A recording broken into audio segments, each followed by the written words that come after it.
So both of my parents were survivors of the Holocaust, but after the tragedy of fascism, which had overtaken their country, Hungary had the misfortune to fall behind the Iron Curtain. And both of my parents were very fortunate to be able to get out while one could still get out. The possibility of being able to return to Hungary seemed so remote that they thought it was more likely their daughters might one day go to the moon. And so from a young age, I was very aware of how dangerous and how terrifying and how cruel of a place the world could be when evil governments ruled it.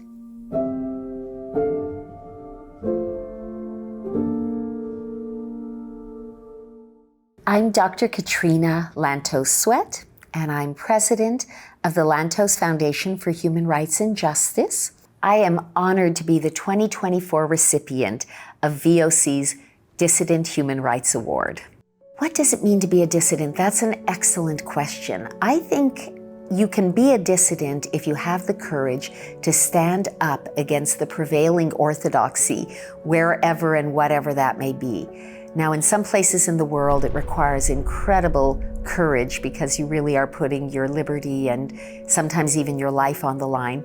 But even in this country, it sometimes takes a little bit of guts to stand up to prevailing orthodoxies and speak out on behalf of what may not be the popular or majority opinion. Well, I think people are not as aware as they need to be and should be of how many around the world still live under tyranny, and so often that is communist tyranny.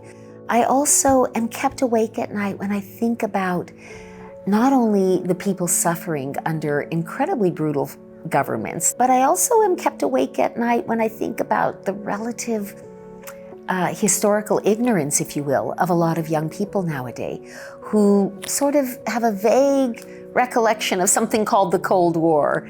And yet many of them seem to be romanticizing, if not communism, then socialism, which is a very close handmaiden.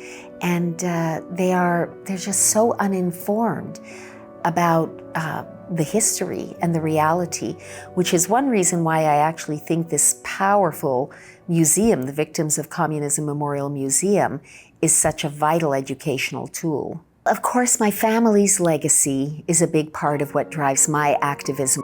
The Lantos Foundation for Human Rights and Justice seeks to carry forward the legacy of my late father, Tom Lantos, the only survivor of the Holocaust ever to serve in Congress, and somebody who uniquely understood and appreciated American democracy because he had lived under oppression of the right under fascism and oppression of the left under communism. So we work to advance human rights globally, to combat anti-Semitism and Holocaust denial, to hold up heroes of the human rights movement, to advance the rule of law, to fight for prisoners of conscience, a wide range of initiatives.